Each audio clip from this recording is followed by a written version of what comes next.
Assalamualaikum warahmatullahi wabarakatuh. Perkenalkan, nama saya Martian Danu Pratama dari kelas 11 TKRO 1. Di sini saya akan mempresentasikan sistem ban dan pelek roda mapel PSPTKR Guru Mapel Dwi Rahmat Hidayat. Yang pertama, ban. Ban adalah bagian kendaraan yang bersentuhan langsung dengan permukaan jalan. Ban-ban ini berputar pada permukaan jalan dan tenaga mesin ditransfer melalui ban. Yang kedua, konstruksi ban. Di sini terdapat gambar ya. Yang pertama yaitu tread. Tread merupakan lapisan paling luar dari ban yang bersentuhan langsung dengan permukaan jalan. Tread merupakan bagian dari ban kendaraan yang akan meneruskan tenaga dari mesin kendaraan, baik tenaga putar maupun daya pengereman. Yang kedua ada shoulder. Shoulder merupakan bagian pada ban kendaraan. Shoulder merupakan titik temu antara tread dan sidewall. Yang ketiga ada sidewall. Sidewall merupakan bagian dari ban kendaraan. Sidewall terbuat dari karet tebal yang digunakan untuk menutupi area samping ban dan melindungi karsas dari kerusakan. Yang keempat, bead. Bead merupakan salah satu bagian dari ban kendaraan yang bersentuhan dan menghubungkan ban dengan velg. Breaker. Breaker merupakan bagian dari ban kendaraan yang terletak di antara tread dan karkas ban.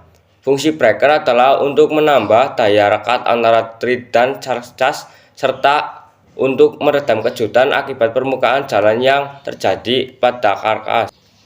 Yang keenam ada belt atau rigid breaker. Belt atau yang dikenal dengan rigid breaker merupakan jenis breaker yang digunakan untuk jenis ban radial.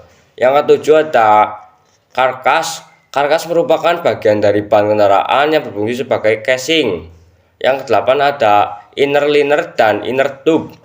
Inner liner merupakan bagian dari ban tubeless atau jenis ban yang tidak memakai ban dalam. Ya, selanjutnya fungsi ban. Ban menopang seluruh berat kendaraan. Yang kedua, ban bersentuhan langsung dengan permukaan jalan dan memindahkan gerakan dan daya pengereman ke jalan. Dengan demikian mengontrol gerak awal, percepatan tinggi atau rendah, pengereman dan belokan. Yang ketiga, untuk menyerap kejutan yang diterima dari permukaan jalan yang tidak rata. Selanjutnya, tipe ban. Ban bias dan ban radial. Menurut konstruksi dibedakan menurut karkasnya, dan ban dapat digolongkan menjadi ban bias dan ban radial. Yang pertama yaitu ban bias. Karkas untuk ban bias disusun dari lapisan-lapisan benang yang membentuk sudut 30 derajat sampai 50 derajat terhadap garis tengah ban. Selanjutnya, ban radial. Karsas ban radial terdiri dari lapisan benang yang tegak lurus dengan garis tengah ban. Konstruksi seperti ini sangat fleksibel dan arah radial, tetapi kurang tahan terhadap beban memanjang oleh sekeliling roda. Oleh sebab itu, ban radial dilengkapi dengan belt terbuat dari benang tekstil kuat atau kawat yang dibalut karet. Susunan seperti ini membuat tread lebih rigid. Selanjutnya, ban biasa dan ban tubeless.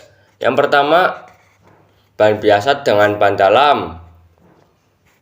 Ban biasa di dalamnya terdapat ban dalam untuk menampung udara yang dipompakan ke dalam ban. Katup atau pentil yang menonjol keluar melalui lubang pada pelek menjadi satu dengan ban dalam. Ban biasanya akan segera menjadi kempes bila tertusuk benda tajam. Yang kedua yaitu ban tubeless. Ban tubeless tidak menggunakan ban dalam, tekanan udaranya hanya ditahan oleh lapisan ban yang lapisan karet yang kedap udara. Karena ban tubeless tidak menggunakan ban dalam, maka pentil langsung dipasang pada pelek. Selanjutnya, keuntungan pada ban tubeless. Bila ban tersusuk paku atau benda tajam lainnya, tidak akan menjadi kempes sekaligus karena lapisan di dalamnya menghasilkan efek merapatkan sendiri. Sekalipun tertusuknya pada saat kendaraan berjalan, biasanya tekanan udara tidak akan turun tiba-tiba. yang menyebabkan pengemudi hilang kontrol kendaraan. Selanjutnya, ban cadangan. Ban cadangan sementara atau ban tipe T. Ban cadangan sementara ini bentuknya lebih kecil. Tujuannya agar menghemat tempat dalam bagasi. Penggunaannya bersifat sementara ketika ban standarnya bocor. Selanjutnya, sistem kode spesifikasi ban.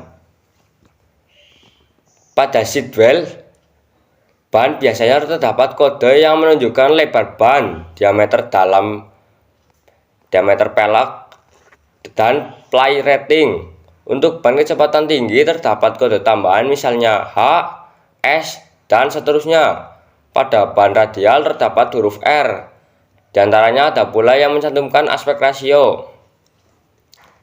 Selanjutnya, kode pada ban bias 6,45 S 1440R dan kode ban radial 195/70 H R 14. Selanjutnya, keterangan dari kode ban bias dan ban radial. Yang pertama yaitu lebar ban dalam inci atau milimeter.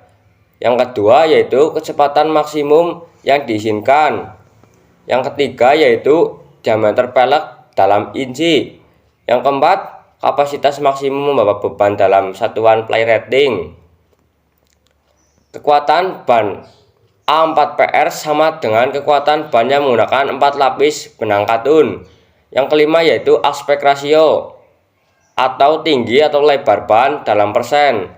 Yang keenam, ban radial. Yang ketujuh, kapasitas mengangkut beban lock index. Selanjutnya, perawatan ban. Tekanan udara ban. Tekanan udara ban pada ban adalah faktor penting bagi kemampuan dan keselamatan berkendaraan. Meskipun ban dibuat dari ban yang rapat, udara masih dapat bocor walaupun sedikit.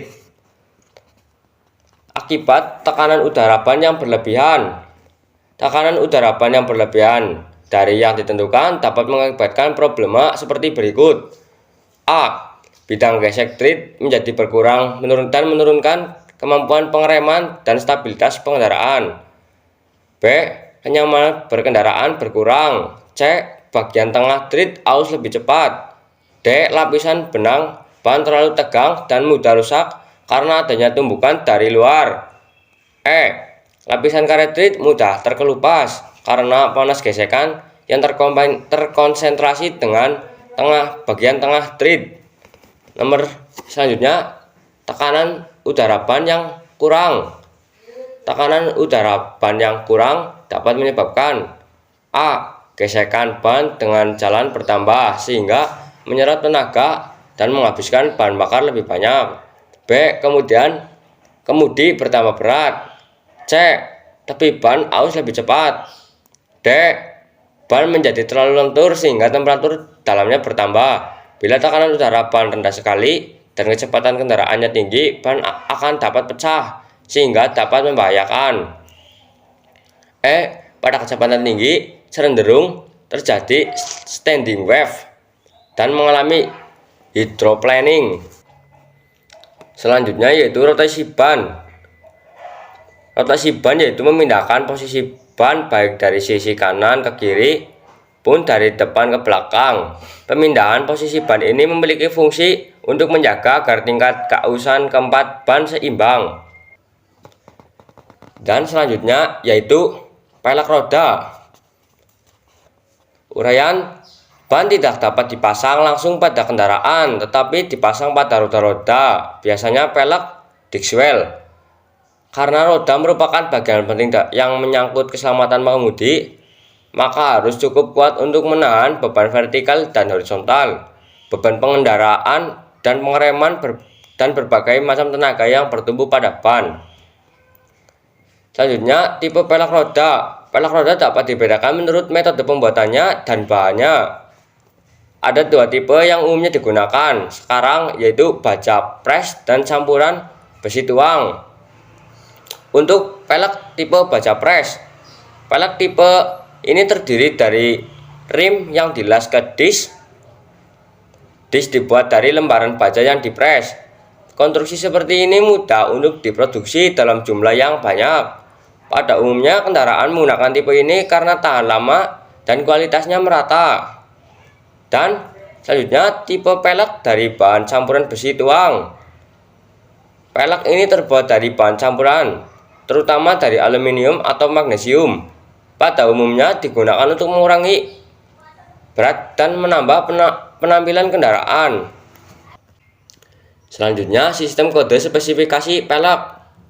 Ukuran pelek tercetak pada permukaan pelek itu sendiri, biasanya meliputi lebar, bentuk, dan diameter pelek.